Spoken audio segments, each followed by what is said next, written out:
दिनैनि थांखियानो मुलुगनां आइजो सानखौ 8 मार्चआव जोङो मानो जोङो फालिनाय जायो आरो बे फालिनायनि ओंथिखौ दहाय बेखेवगिरि बिथां पुतुरानि मोसाहारिया जोंनो मोजाङै बेखेवनानै जोङो गार्जेननि हेफाजाब थुलुंगा मोनाबा जोङो जिउआव दावगानो हाया मानो होनबाथाय जोंनो सासे मोजां मानसि जानो थाखायबो जोंनो मा नांगोन जोंनो इनभायरनमेन्ट जानो नांगोन मोजां मोनसे बारहावा नांगोन जेरै फांसे बिफांखौ जोङो गायना दोनोब्लाल' जाया बे फांसे बिफांखौ जोङो गायनानै जुदि फेदेरनोब्ला फोलावनोब्ला बेयाव जों दै होनांगोन हासार होनांगोन जों मा खालामनांगोन जोथोन लानांगोन अब्लासो बे बिफाङा गेरेमसा मोनसे महर लागोन नों जुदि मानसि जानो गोसोबा नों जुदि थांखियाव जुदि दावगानो गोसोबा नों जेरैखि जाया थासारियानो जायाथों मानो बेजों जों मा खालामनो हागोन फेस खालामनो जों नाजानांगोन दिनै आं लेखा बायनो हायाखैबाबो लाइब्रेरि दं स्कुल कलेजफोरावबो लाइब्रेरिनिफ्राय जों खिथाबफोरखौ लानानै जोङो जिर'क्स खालामनानैबाबो जों मा खालामनो हायो फरायनो हायो जोङो जेब्लाबो जोंनि थासारिखौ नायनानै थासारिखौ गाज्रि होनानै जोङो फावसानाय थाबाथाय जों मा खालामनाय नङा जानाय नङा थासारिया जेसेखि गाज्रि जायाथों मानो बेजों लोगोसे जोङो बांसिन गोख्रोंसिन जानानै जिउआव मा खालामनो हानांगोन दावगानो जोङो हानांगोन एबा जोंनि आइजो माहारिया दिनै गुबुन हारिफोर बायदि माने जों एसेबां जोङो दावगादोंब्लाबो जोङो एसेबां दावगानो जोङो हायाखै आरो दासिमबो माने जोंनाव दासिमबो जोंनाव लाजिनाय दं दासिमबो जोंनाव मा दं मोनसे गिनाय दं आरो बे लाजिनाय बा गिनायखौ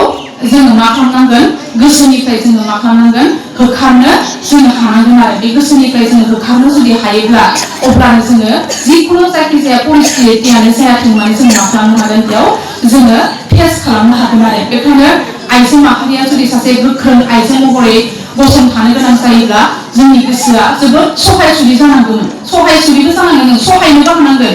जिखुनु परिस्थितिखौ जोङो नुयोब्ला जोङो गिबाथाय जोङो जानाय नङा जों सहायनो हानाय गुन थानांगोन आरो बेजों लोगोसे जों जेब्लाबो आइजो माहारिया सानना लानांगोन जे जों मा खालामनांगोन गावनि आथिङाव गसंनायखौ जों जेब्लाबो साननांगोन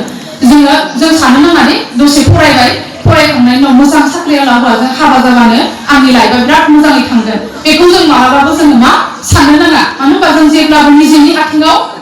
गसंनायखौ जोङो लाग्रोनांगौ मानो होनबा नों जुदि निजेनि आथिङाव गसंनानै जुदि हायोब्ला थांनानै थानो हायोब्ला नों जायखिजाया परिस्थितियावनो जोङो दावगानो हागोन मालाबा समाव आइजोनि लाइफआ ओरैबायदि जायो मालाबा जोङो जिउखौ हारसिङै जुजिनो गोनां जायो अब्ला जिउखौ हारसिङै जुजिनो गोनां जायोबा बेयावनो जेबो सोलोंथाइ लायाब्ला जेबो गैयाब्ला अब्ला नोङो माबोरैहाय नोङो गावनि गथ' गथायखौ बोरै फेदेरलांनो हानो बेखायनो जुदि सासे आइजोआ मा खालामनांगौ सिगांग्रो जोङो निजेनि आथिङाव गसंनायखौ जोङो थांखिखौ जोङो लाग्रोनांगौ सिगांनि खिनिया जि जाबाय जानानै थांबाय माने मेक्सिमाम जोंनि बिमा बिफाफोरखौ जों मा नुनो मोनोमोन हिनजाव मानसिफोरखौ एसे बैसो जाबानो बासियो हौवाफोरा लांनाय नङा बैसो गोरा जाबा फरायबाय थाबा लांनाय नङा बिदि साननानै मा खालामोमोन थाब हाबा हरनो नागिरोमोन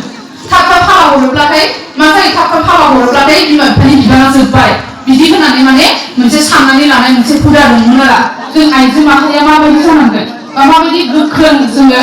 गोसो लानानै जोङो माबायदि जोङो दावगानांगोन बेखौ जोङो आइजो माहारिया मा खालामनांगोन डिसिसन लानांगोन मोनसे जोङो मा थांखि लानांगोन बेखायनो जों जुदि सासे गोख्रों आइजो महरै गावखौ समाजाव गसंथा होनोब्लाथाय जोंनि गोसोआ जेब्लाबो मा जानांगोन गोख्रों जानांगोन जों जेब्लाबो गोसोआव गिनायखौ मा खालामनांगोन गारनांगोन जोंनि गोसोनिफ्राय जेब्लाबो जानांगोन आं बे खामानिखौ मावनो हागोन बा गुबुनफोरा जुदि बेफोरबायदि खामानिखौ जुदि मावनो हादोंबा बा गुबुन आइजोआ जुदि एसेबां गेदेर खामानि मावनो हादोंबा बा जों बर' आइजोआ जों मानो हाया आरो हौवाफोरा जुदि खामानि मावनो हादोंबा जों आइजो माहारिया मानो हाया बिदि मोनसे जोङो चेलेन्ज बा जों बिदि मोनसे थांखिखौ जोङो मा खालामनांगोन लानांगोन आला लानानै जोङो गावनि दावगानायनि फारसे जोङो आगानखौ जोङो सुरलांनांगोन आरो बेखायनो आइजो माहारिनि सबसे बिबाना थायो मा गावनि न'खरखौ दानाय गावनि समाजखौ दानाय गावनि गथ' गथायखौ दानाय मानो होनबा जों आइजो माहारिया बांसिन जोङो गावनि गथ'फोरजों जों न'आव जोङो बांसिन जोङो थायो आरो गावनि गथ' गथायखौ जोङो बांसिन जोङो आबाद खालामनायखौ जोङो आइजो माहारिखौनो जों नुयो बेखायनो आइजो माहारिया गोख्रों जायोबासो जों मा खालामनो हागोन गावनि गथ' गथायखौ जोङो सोलोंथाइ होनो हागोन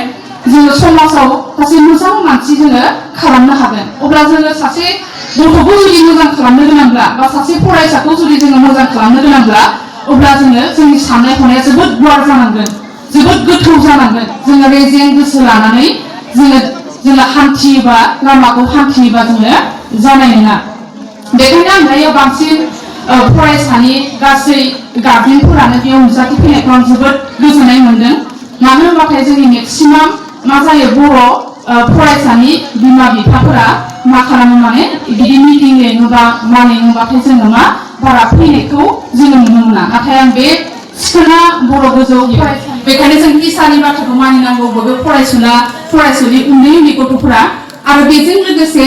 जोंनि बिमा बिफा बा गार्जेनफोरा गोबां बिबान थायो। बेखायनो बेयाव नुजाथि फैनाय बे फरायसालिनि फरायसाफोरनि आं बिमा बिफाफोरखौ बेखौनो आङो खावलायनो लुगैयो दि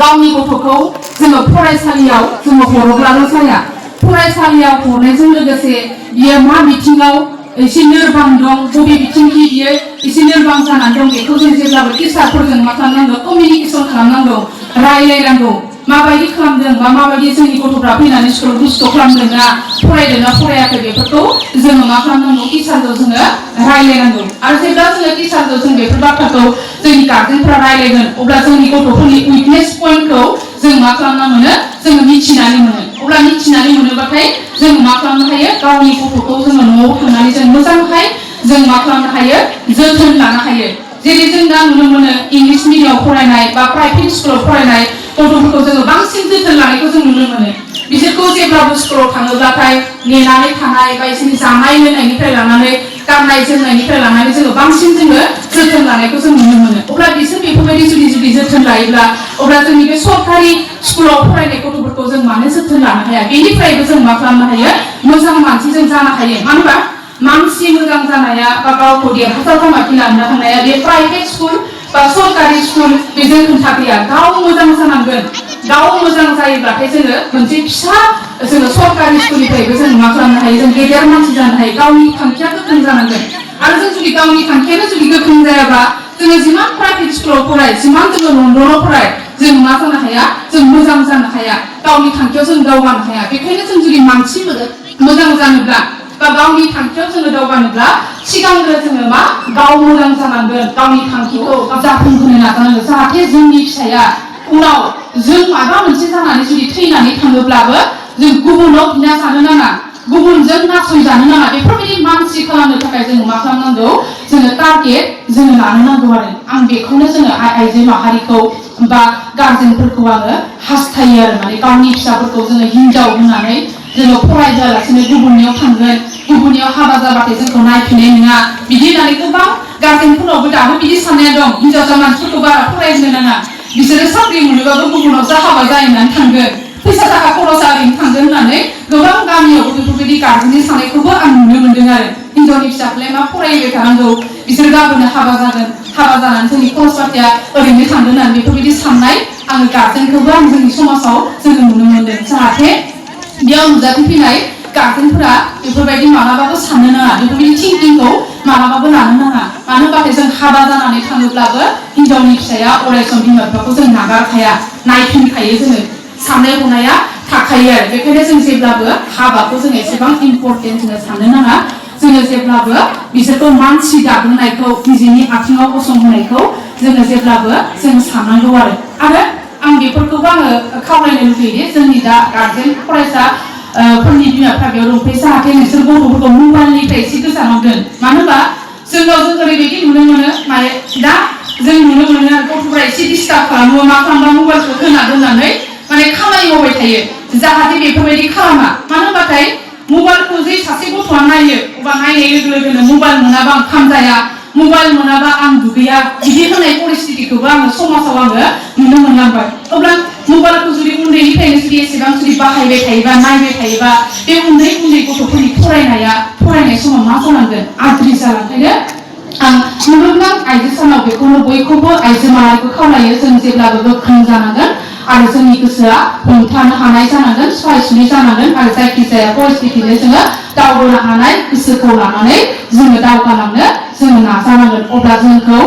जायखिजाया थासारि परिस्थितियानो जोंखौ हमथाना जोंखौ लाखिनो जोङो हानाय नङा। मात्र जोंनि गोसोआ लोरबां जानो नाङा। जुदि गोसोआ जुदि लोरबां जायोब्लाथाय जोङो जिखुनु खामानियावनो जों मा खालामनो हाया जोङो दावगानो हाया। मेन जोंनि गोसोआ बिराद फाग्ला, बिराद फाग्लि, जों दसेनो जोङो जेराव मेरावनो मोनहैयो। नाथाय जोङो बे गोसोखौ जोङो मा खालामनांगोन हमथानो हानांगोन। हमथानानै जों मा खालामनो हानांगोन खामानि मावनो हानांगोन अब्ला जोङो जै जागोन आरो गोसोआव मालाबाबो गिनाय लानो नाङा जोंनि गोसोनि लोरबां गोसो बा गिनाय गोसोआ जोंखौ दावगानाय लामायाव जेब्लाबो मा खालामो फावसाय होयो बेखायनो जोङो गोसोखौ जोङो गोख्रों लानांगोन आरो गोख्रों लानानै जोङो दावगानांगोन आरो बेखायनो मुलुगनां आइजो सानाव आङो बेखिनि बिबुंथिखौनो होनानै आंनि बिबुंथिखौ फोजोबनाय जाबाय आरो बयनिसिमबो गोसो गोरबोनिफ्राय